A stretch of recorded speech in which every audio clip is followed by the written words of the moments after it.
Assalamualaikum warahmatullahi wabarakatuh. Halo semua, bersama saya David Chandra. Kali ini kita akan mendengarkan suatu kisah dari teman kita yang dimana menurut cerita dia pernah disumput atau disembunyikan oleh makhluk halus. Penasaran? Saksikan terus atau dengarkan cerita kami.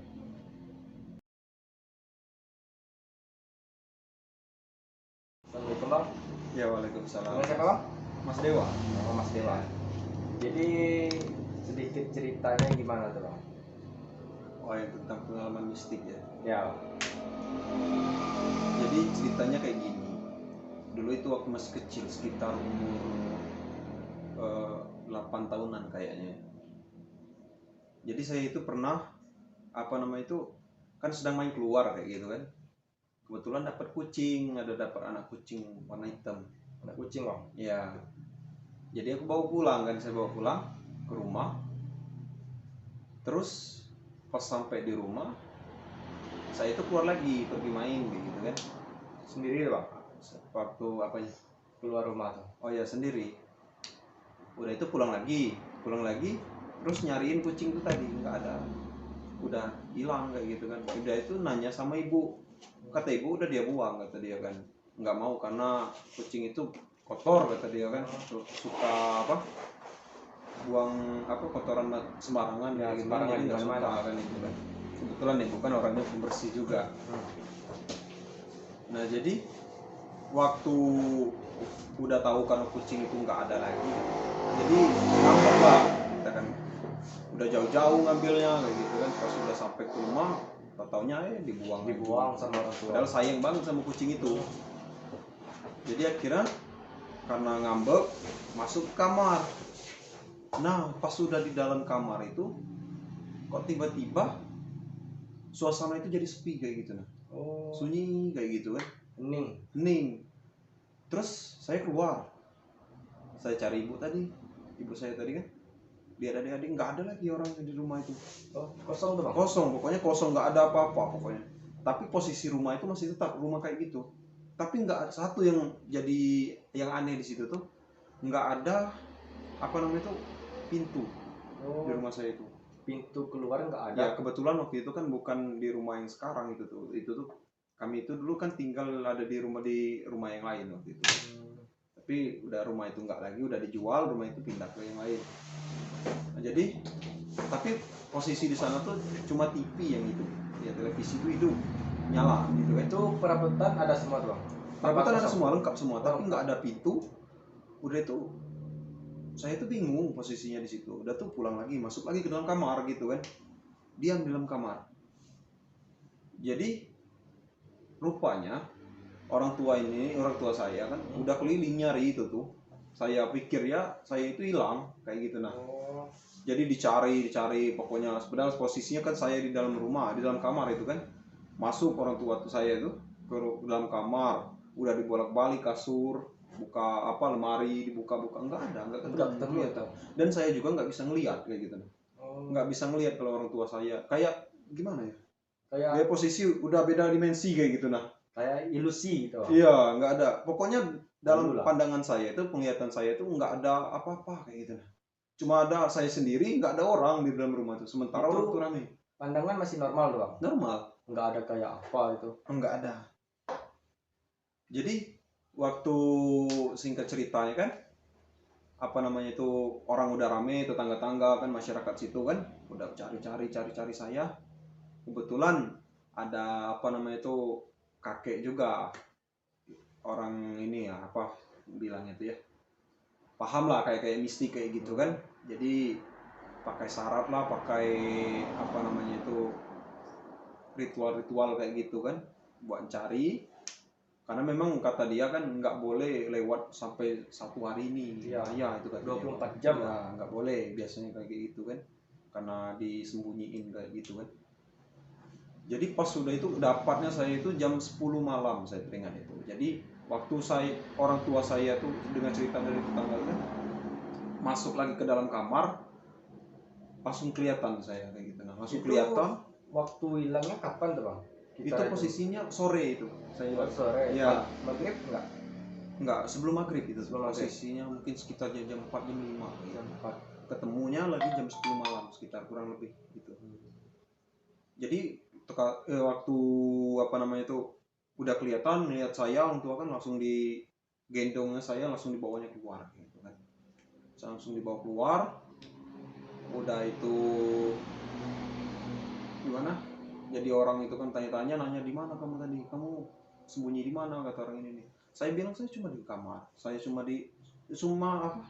Di atas kasur, kata saya, dulu di atas kasur. Sementara kasur itu udah dibolak-balik sama orang dilihat, enggak ketemu. Waduh. Ya, itulah pengalamannya. Itu kitaran umur 8 tahun kalau nggak salah. Itu nggak ada ketemu kayak apa gitu. Selama disembunyikan tuh nggak ada yang sembunyiin. Tapi kalau dengar cerita orang ya, kata dia kan memang benar sih. Kalau misalkan kita disembunyiin kayak gitu di balik lalang satu aja, nggak kelihatan, nggak bakal kelihatan kayak gitu. Ya orang-orang banyak bilang, orang-orang tua kayak gitu. Jadi kira bisa bang disembunyikan tuh karena apa tuh? Nah kalau menurut ini, kakek yang itu tadi, yang apa namanya itu, yang bantu cari itu tadi, dia bilang itu tuh sebenarnya bukan kucing biasa, kata dia itu tuh. Karena posisinya kucing itu tuh udah selesai kejadian itu, besoknya ketemu kucing itu mati di depan rumah. Mati di depan rumah? Iya, mati di depan rumah. Itu kucing apa tuh? Kucing biasa? Kucing biasa, kucing tapi warna hitam semua kucing itu. Kucing hitam. Jauh, saya dapat kucing itu dulu kalau nggak salah dekat-dekat sawah itu. Iya, agak jauh kan dari rumah itulah. Jadi saya sedikit ngambek karena susah jauh-jauh ngambil kayak gitu. Orang tua tuh langsung buang aja jadi sama dia. Sesudah kejadian itu bang, ada lagi pengalaman yang pernah abang alami bang? Pengalaman ya. Ada waktu itu tuh, ada juga sih. Waktu di rumah sakit gitu tuh. Di mana sekitaran? Ya di Bengkulu, salah satu rumah sakit di Bengkulu kan. Jadi saya itu kan mau jenguk apa namanya itu kakaknya teman kan. Ya. Jadi waktu itu saya kebetulan mules. Jadi mau ke WC kan. WC-nya kebetulan itu agak lorong kayak gitu, lorong belok kiri kayak gitu kan. Nah, mentok itu WC. Jadi di lantai 2 itu tuh. Saya masih ingat kan. Jadi pas saya pergi ke sana ke WC kan, kebetulan ada 2 orang teman saya mau ikut. Dia mau ini apa namanya tuh, yang satu mau pipis kata dia kan. Jadi dia masuk duluan kata dia, tunggu sebentar saya mau pipis dulu kata dia kan. Jadi bertiga loh? Bertiga. Udah tuh keluar kawan saya tuh kan. Udah itu ada satu orang lagi, kata dia sebentar saya mau cuci muka aja sebentar kata dia. Ya udah, itu kira gue. Jadi dia masuk lagi. Udah itu keluar. Udah keluar semua, saya masuk ke dalam kan. Jadi waktu saya mau dari situ aja udah ada kayak agak aneh sih. Ada perasaan aneh ya. Jadi masuk, posisinya kan sunyi kan, karena posisi lorong itu gelap posisinya kan. Apalagi rumah sakit kan biasanya ini gitu pak, nggak boleh ribut kan. Iya. Jadi pas saya masuk, saya tutup pintu kan. Saya tutup pintu, terus saya kunci dari dalam. Terus saya ada bak air, masukin lah taruhlah di depan pintu itu bak air itu kan, sekali ganjil pintu juga kan. Ember bang? Ember ya, bukan bak air. Ya ember.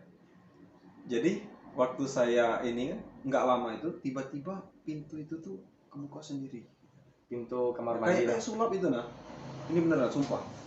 Jadi pintu tuh kata dibuka sendiri. Saya harus tahan ini kan. Apa ini pikir saya tuh agak panik ke itu kan. Agak aneh tapi juga kan. Itu abang nggak ngira apa teman yang jahilin? Ah itu sempat berpikir kayak gitu. Pikir teman yang jahilin itu tuh kan. Jadi saya masih positif aja pemikiran kan. Teman deh pikirku kan. Tutup lagi. Udah selesai kan. Udah selesai. Kan ada rokok saya itu tadi. Sebenarnya masuk kan ada rokok. Rokok itu saya taruh di kaki, di posisi dekat kaki. Aneh, rokok saya hilang kayak gitu. Hilang tuh. Hilang tanpa jejak. Beneran, sumpah demi Allah. Merinding bang. Beneran. Sumpah.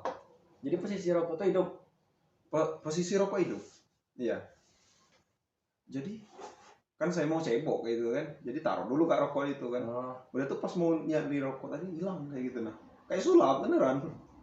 Itu aneh, masih aneh. Ini nih pikir entah gimana beresnya nih. Kayaknya ada teman nih di samping ini tembok nih pikir kan. Jadi saya buka dikit sebentar pelan-pelan pintu itu kan. Pas mau keluar itu melihat nggak ada orang. Tapi tiba-tiba tuh angin entah dari mana. Padahal depan situ kan tembok, sebelah kiri kanan tembok, namanya lorong kan. Lorong. Nggak mungkin ada angin. Tiba-tiba ada angin agak kencang kayak gitu. Langsung ngembus bang. Ngembus. Jadi satu sisi gimana ya, campur aduk kayak gitu. Kaget ada, Cemas ada, ya bercampur aduk lah pokoknya. Penasaran juga ada. Jadi saya tuh keluar berjalan masih agak-agak bingung kan, bingung dengan kejadian tadi. Nah itu tiba-tiba pintu itu langsung nutup kayak gitu. Pintu WC tadi tiba-tiba nutup langsung kayak gitu. Wah, nggak tahu apa-apa, nggak ada angin, nggak tahu apa sebabnya kan kira-kira kayak gitu kan. Itu langsung lari itu bang? Enggak, saya nggak lari, kaget saya tuh. Gimana rasanya? Langsung lihat belakang bang? Hah? Langsung lihat belakang pas itu kan. Jadi agak kaget lah kayak gitu kan. Gimana ini pikir saya kan, terus jalan lewati lorong itu tadi sampai ke dalam kamar ini. Itu teman udah nggak ada tuh? Nggak ada. Teman udah di dalam kamar ini semua. Oh, udah duluan? Iya udah duluan. Ditinggalin bang? Iya, saya pikir terus waktu saya sampai tuh saya kan kayak orang bingung kayak gitu kan. Terus nanya dia tuh, kenapa kata dia kan. Nah, saya ceritain semua pengalaman tadi, cerita tadi kan itu. Apa namanya tuh ibu teman saya tuh bilang kata dia. Nah, ibu teman saya tadi bilang sama saya, wajar aja kata dia kan, karena namanya juga rumah sakit kan, gitu. Biasa kata dia. Nah. Jadi sudah kejadian itu apa yang abang alami bang? Atau pas di rumah atau apa? Kebetulan saya waktu itu kan pulang ke rumah nenek saya. Rumah itu kan kosong, almarhum nenek kan udah meninggal kayak gitu kan, udah almarhum. Ya rumah itu kosong aja. Saya tinggal di sana kebetulan kan, nungguin rumah itu sendirian. Tapi anehnya gini, saya tiap malam ngalamin tindihan terus. Tiap tidur di sana. Ya, tindihan. Udah itu kebangun selalu sekitar jam 2 malam. Waduh. Kurang lebih jam 1, jam 2 putaran jam itu terus. Itu saya tidurnya sendirian bang? Sendirian. Pernah waktu itu malam, hari hujan deras gitu kan. Lagi sendirian di di kamar itu tadi kan, kamar saya. Kebetulan rumah nenek itu kan ada 3 kamar. Saya itu di kamar di paling depan. Sendirian kan di sana. Tiba-tiba dengar suara telapak kaki dari belakang. Jadi telapak kaki itu dekat, tapi dekat sampai ke pintu kamar depan kamar saya itu hilang. Ya, itu posisi udah malam, itu posisi hujan pula kan, udah lama. Jadi abang jaga sendiri sih bang? Iya. Jadi tinggal di situ sekalian uji nyali juga.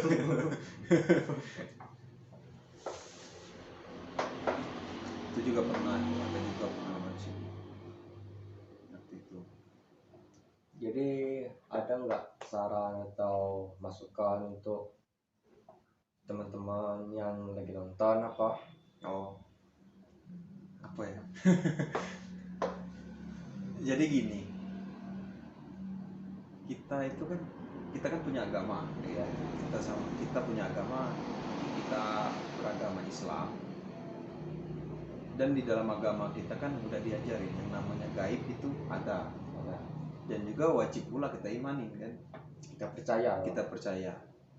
Di satu sisi kita itu nggak perlu takut lah. Ya nggak perlu takut, dan juga nggak harus gimana ya, terlalu mendalami hal yang kayak gitu. Nggak, kalau masalah gaib kan kayak Tuhan kita juga kan gaib sifatnya kan, udah tuh malaikat gaib kan. Nah, jadi yang kayak gitu tuh bukan untuk ditakuti, tapi untuk kita percayain aja kalau itu tuh sebenarnya ada kayak gitu. Nah, jadi kita bukan hidup dia apa namanya tuh di kayak ini apa di nyata aja kayak ibarat kata kayak gitu kan. Yang gaib juga ada di sekitar kita. Pokoknya harus percayalah yang gaib itu Iya. emang ada. Iya. Gitu aja sih. Iya. Ya, itu kisah dari teman kita. Jika ada cerita atau pengen menceritakan suatu cerita, silahkan DM atau komen admin Time to Panic. Saksikan terus channel kami. Assalamualaikum warahmatullahi wabarakatuh. Waalaikumsalam.